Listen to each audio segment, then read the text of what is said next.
दोस्तों, आखिर क्या है दुबई का फ्यूचर? क्या दुबई हमेशा इसी तरह दुनिया भर के लोगों का फेवरेट डेस्टिनेशन बना रहेगा? क्या यहाँ का जो शान और शौकत आज है वो हमेशा बरकरार रहेगी, या फिर दुबई का सूरज भी एक ना एक दिन ढल जाएगा? हम ये सवाल इसलिए कर रहे हैं क्योंकि दुबई जैसा शहर इस पूरी दुनिया में कोई शहर सबसे ज़्यादा तेज़ी से विकास कर रहा है तो वो है दुबई है। Burj Khalifa, Palm Jumeirah, Future of Museum जैसी ना जाने कितनी शानदार लोकेशन दुबई में मौजूद हैं और ऐसी कई और प्रोजेक्ट अभी लाइन में भी हैं। हर साल 50 लाख से ज़्यादा टूरिस्ट यहाँ घूमने आते हैं, लेकिन क्या सच वही है जो दिखाई दे रहा है? क्या वाकई में दुबई के पास इतना पैसा है? कहीं सच का कोई और तो पहलू तो नहीं है? क्या दुबई हमेशा इसी तरह चमकता रहेगा? क्या कभी इसकी चमक कम तो नहीं होगी? तो चलिए आज के वीडियो में हम बात करते हैं दुबई के पास्ट और आने वाले खतरनाक फ्यूचर की। आप बने रहिए वीडियो के अंत तक। यूएई मिडिल ईस्ट का एक बहुत ही विकसित और अमीर देश है। हम सब जानते हैं मिडिल ईस्ट की देशों की तरक्की का सबसे बड़ा कारण वहाँ के तेल के विशाल भंडारों की मौजूदगी है। दुबई यूएई का सबसे महत्वपूर्ण शहर है, लेकिन दुबई के ऑफिशियली वेबसाइट के मुताबिक दुबई की जीडीपी में तेल का योगदान केवल 1% है और 95% टूरिज्म, सिटी और फाइनेंस से आता है। लेकिन इस बात में कितनी सच्चाई है, इसके बारे में थोड़ा सा शक है। तो चलिए इस बात की खोजबीन कर लेते हैं। इसके लिए हमें दुबई के इतिहास में जाना पड़ेगा। आज से ठीक 200 साल पहले यानी कि सन 1822 में ये वो वक्त था जब दुबई की आबादी 700 से 800 तक की थी और यहाँ ज़्यादातर मछुआरे रहते थे और उस समय इस दुबई पर अबू धाबी का कंट्रोल रहता था। सन 1833 में बनी यास वंश के अल अबू फालिसा परिवार ने अबू धाबी पर हमला किया और दुबई को आज़ाद कराया।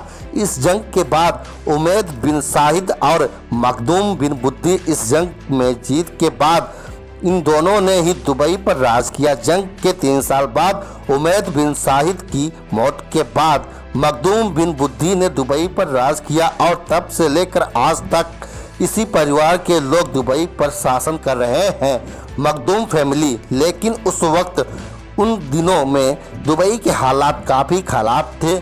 वहाँ के लोग केवल मछली पकड़कर अपना गुजारा किया करते थे।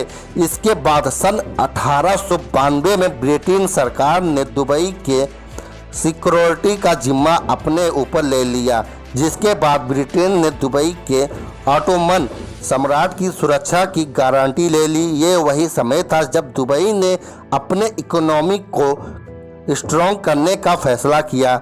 इसके बाद सन 1901 में दुबई में ही एक शिप पोर्ट का स्थापना हुई। ये मिडिल ईस्ट का पहला फ्री शिप पोर्ट था। इसके बनने के बाद दुबई में काफ़ी मात्रा में समुद्री मार्ग से बिजनेस शुरू हो गया, लेकिन इसके बावजूद भी दुबई को इसका कोई लाभ नहीं मिल रहा था क्योंकि ये एक फ्री पोर्ट था जहां कोई टैक्स नहीं लगता था, जिस वजह से दुबई को भी कोई फायदा नहीं मिलता था और उस पर नेचर की मार ने दुबई के हालात और भी खराब कर दिए। सन 1908 में आए तूफान ने सैकड़ों कश्तियां तबाह हो गईं और कई मछुआरे मारे गए या लापता हो गए। इस तूफान के बाद दुबई का हाल बेहाल हो गया और इसके बाद आया सन 1929 का वो क्राइसिस, जो दोस्तों इस क्राइसिस में तो दुबई की जड़ें तक हिला दी थी। लोगों ने खराब हालातों से घबराकर देश छोड़ना शुरू कर दिया। लेकिन वो ये समय था जब एक अमेरिकी कंपनी ने सऊदी अरब में तेल की खोज की शुरुआत की थी। उसके बाद तो पूरी दुनिया की नज़रें सऊदी अरब की ओर हो गई थी और दुबई को जैसे लोग भूल ही गए हों। लेकिन फिर सन 1958 में दुबई का भी वक्त बदला। इस साल अबू धाबी में भी तेल की खोज हो गई और बस इसके बाद इस पूरे इलाके की तस्वीर ही बदल गई। लेकिन अभी दुबई की तरक्की की कहानी शुरू होने में थोड़ा वक्त था। सन 1966 में दुबई में भी तेल के भंडारों का पता चला। हालांकि ये भंडार बहुत ज़्यादा नहीं थे, लेकिन फिर भी दुबई की इकोनॉमी पर इसका काफ़ी असर पड़ा और दुबई को ये समझ में आने लगा था कि वो अकेले रहकर केवल अपने दम पर तरक्की नहीं कर पाएगा, वहीं दूसरे अमीरात देशों की भी ऐसी ही सोच थी। इसीलिए 2 दिसंबर 1971 को दुबई ने अबू धाबी और 5 अन्य अमीरात के साथ मिलकर एक संयुक्त अरब अमीरात यानी कि UAE की स्थापना की, जिसमें शारजहां, दुबई, अबू धाबी, आजमान, उम्मुन कुमैन, फुलेजा शामिल थे और अबू धाबी को इस नए देश की राजधानी बनाया गया, जिसके बाद शेख जायद बिन सुल्तान अल नाहयान को UAE का पहला प्रेसिडेंट चुना गया।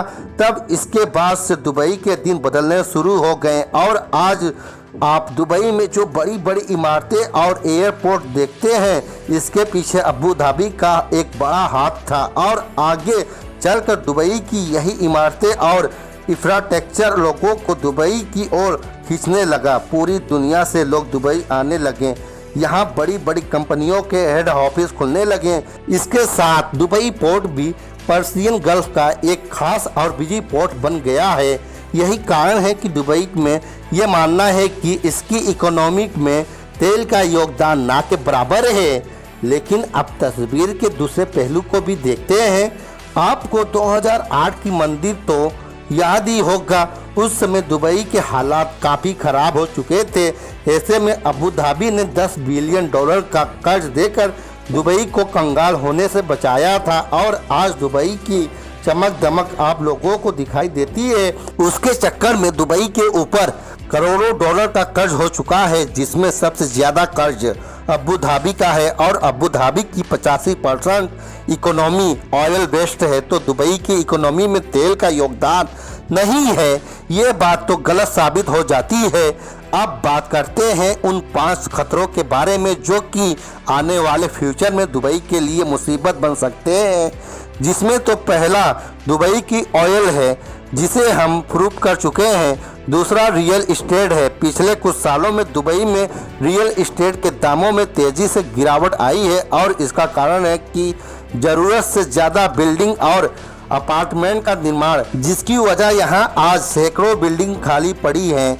दुबई का अनुमान था कि वह अपने यहां बड़ी बड़ी बिल्डिंग बनाएगा और पूरी दुनिया के लोगों को यहां बसा देंगे, लेकिन ऐसा कुछ हुआ नहीं। जिसके बाद दूसरा सबसे बड़ा फेलियर है दुबई का एक्सपोर्ट। 2021 में आयोजित हुए दुबई एक्सपोजेस। दुबई को उम्मीद थी कि पूरी दुनिया के लोग दुबई में आकर इन्वेस्टमेंट करेंगे, लेकिन ऐसा कुछ हुआ नहीं।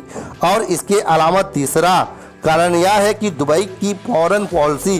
दुबई काफ़ी समय से अपनी फॉरेन पॉलिसी को सऊदी अरब और कतर की तरह बनाने की कोशिश कर रहा है और इस चक्कर में कई देशों के साथ इसके संबंध खराब हो रहे हैं और दुबई की पूरी इकोनॉमी टूरिज्म पर निर्भर है और अगर दूसरे देशों के साथ इसके संबंध खराब हुए तो इसका सीधा असर टूरिज्म इंडस्ट्री पर भी पड़ेगा और तो और इसके ऊपर हमले का खतरा भी बना रहेगा, जिसकी वजह से इसकी इकोनॉमी पर इफेक्ट भी पड़ जाएगा। इन सब के बाद जो सबसे बड़ा कारण है वो है इनकम टैक्स पॉलिसी। दुबई में अपनी आय की किसी भी तरह का टैक्स नहीं देना पड़ता है। इसके वजह से लोगों का फ़ायदा तो होता है, लेकिन दुबई को इससे कोई फ़ायदा नहीं होता है। दोस्तों, ये है कुछ कारण जो आने वाले वक्त में दुबई के लिए मुसीबत बन सकते हैं। दोस्तों, दुबई को इन कारणों को सुधारना पड़ेगा, नहीं दोस्तों इसकी जो चमक धमक है वो सब फीकी पड़ जाएगी। दोस्तों, आपकी क्या राय है इसके बारे में? क्या दुबई को इसके बारे में इसके जो नियम है कुछ कदम उठाने चाहिए?